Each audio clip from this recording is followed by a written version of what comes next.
আসসালামু আলাইকুম। সুপ্রিয় অনার্স তৃতীয় বর্ষের শিক্ষার্থীরা কেমন আছে সবাই?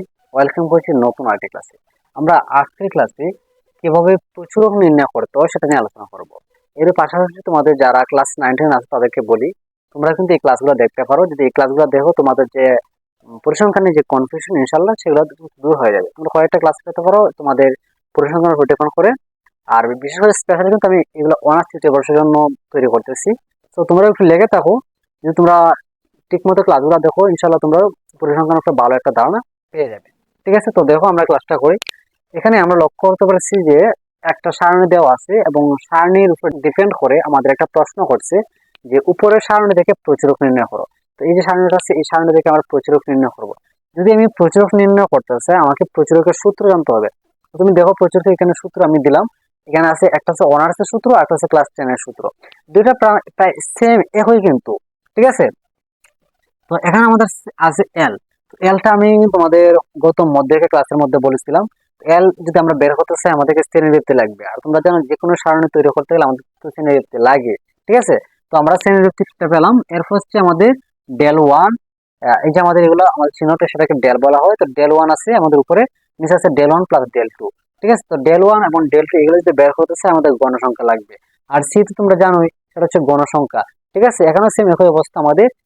এল হচ্ছে আমাদের শ্রেণীবৃত্তি থেকে আমরা পাবো, আর এল ওয়ান বা এল টু যেগুলো আছে সেগুলো কিন্তু আমরা গণসংখ্যা থেকে পাবো, এবং এস হচ্ছে আমাদের শ্রেণী ব্যবধান বা শ্রেণীবৃত্তি। দেখো আমরা এটা যে সারণীটা আমরা সেটা লিখবো।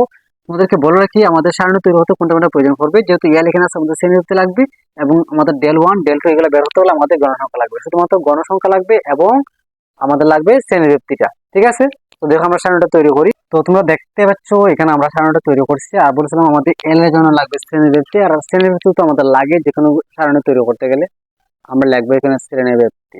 তারপর আমাদের ডেল ওয়ান ডেল টু যেগুলো আছে এগুলোর জন্য আমাদের গণসংখ্যা লাগবে। আমরা লিখলাম গণসংখ্যা। ঠিক আছে, তো তোমার ডেল ওয়ান ডেল টু যে কথা, এখানে L one L to same একই কথা। ঠিক আছে, তো শ্রেণীবৃত্তি আমাদের কি কি আছে? 15 থেকে 25, তারপর আছে আমাদের 25 থেকে 35, তারপর আছে আমাদের 35 থেকে 45, তারপর আছে 45 থেকে 55, তারপর 55 থেকে 65।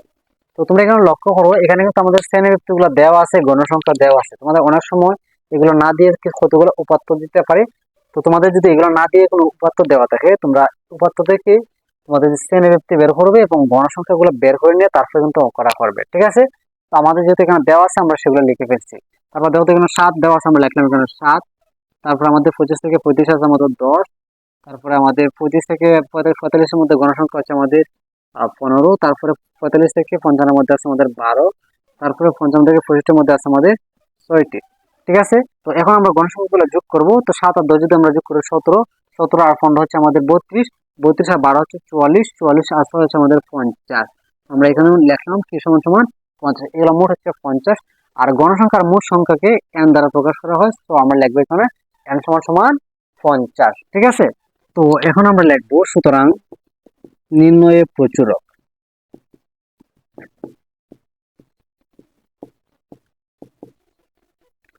তোমরা প্রচুরকের যে সূত্রটা আছে সেই সূত্রটা আমরা লিখে লিখে ফেলবে। প্রচুরকের সূত্র আমাদের কি আছে? অনার্সে যে সূত্রটা আছে সেটা হচ্ছে আমাদের L plus del one plus del two into C. ঠিক আছে, তো দেখো এখন এলটা আসলে মূলত কি তুমি এখানে লক্ষ্য করবে যে সর্বোচ্চ গণসংখ্যা কোথায় অবস্থিত। সর্বোচ্চ গণসংখ্যা কিন্তু এখানে আমাদের 15। তো যেখানে তোমার সর্বোচ্চ গণসংখ্যা অবস্থিত তার সোজা যে শ্রেণীব্যাপ্তিটা আছে এই শ্রেণীব্যাপ্তির যে সর্বনিম্ন মাত্রা আছে সেটা হচ্ছে আমাদের এল। তো আমরা এল এর পরিবর্তে এখানে যে মানটা আছে 35 সেটা সর্বনিম্ন মান আমাদের। তো আমরা সেটা কিন্তু এখানে লিখে ফেলবো। তারপরে প্লাস। ঠিক আছে, তারপর ডেল ওয়ানটা কি আমরা একটু এখানে রাফ করে নিয়ে নিচ্ছি। তোমরা দেখো এল এর মান কিন্তু আমরা 35 পেয়েছি, আমরা লিখবো এখানে 35। তারপর আমাদের ডেল ওয়ান, ডেল ওয়ানটা আসলে মূলত আমাদের এখানে কি দেখো, ডেল ওয়ান হচ্ছে তোমার সর্বোচ্চ যে গণসংখ্যা আছে তার থেকে তার পূর্ব গণসংখ্যাটাকে বিয়োগ। তো আমরা যদি এখানে লক্ষ্য করি 15 হচ্ছে আমাদের সর্বোচ্চ গণসংখ্যা, লেখলাম এখানে 15। তার থেকে তার পূর্ব গণসংখ্যাকে আমরা বিয়োগ করবো, বিয়োগ করে আমাদের হবে 5। ঠিক আছে, আবার ডেল টু হচ্ছে যেখানে সর্বোচ্চ গণসংখ্যা আছে তার থেকে তার পরে গণসংখ্যাকে বিয়োগ। তো 15 সর্বোচ্চ গণসংখ্যা, এর পরে গণসংখ্যা হচ্ছে আমাদের 12। তো 15 থেকে যদি আমরা 12কে বিয়োগ করি হবে 3। তার মানে ডেল ওয়ান পেলাম আমরা 5 এবং ডেল টু হচ্ছে আমাদের 3, ঠিক আছে, এবং সি হচ্ছে আমাদের যে শ্রেণী ব্যবধান, সেটা এটা হচ্ছে আমাদের 10, আমরা লিখলাম এখানে 10। তো 35 যা আছে তা উপরে আছে আমাদের ডেল 1 হচ্ছে আমাদের 5, আর নিচে আছে আমাদের ডেল 2 প্লাস, সরি এখানে তোমরা ডেল 1 লিখবে।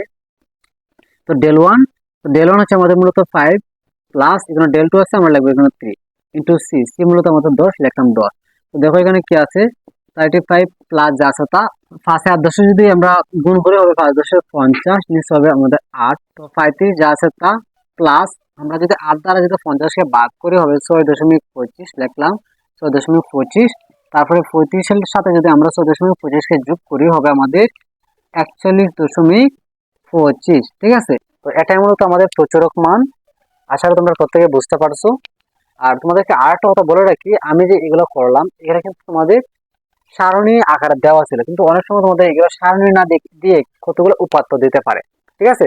যদি উপাত্ত দেওয়া থাকে তোমরা আগে সারণী আকারে প্রকাশ করবে, তোমরা শ্রেণীবৃত্তি নিবে, গণসংখ্যা নেবে, এগুলো আগে বের করে ফেলবে। বের করার পরে তারপরে তোমরা সূত্রটা এখানে প্রয়োগ করবে, তাহলে কিন্তু সহজে আনসারটা পেয়ে যেতে পারো। তো এই ছিল মূলত আমাদের আজকে প্রচুরকে আলোচনা।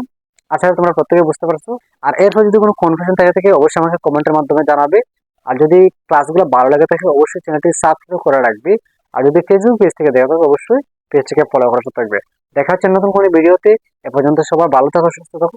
ধন্যবাদ সবাইকে। আসসালামু আলাইকুম রহমতুল্লাহ।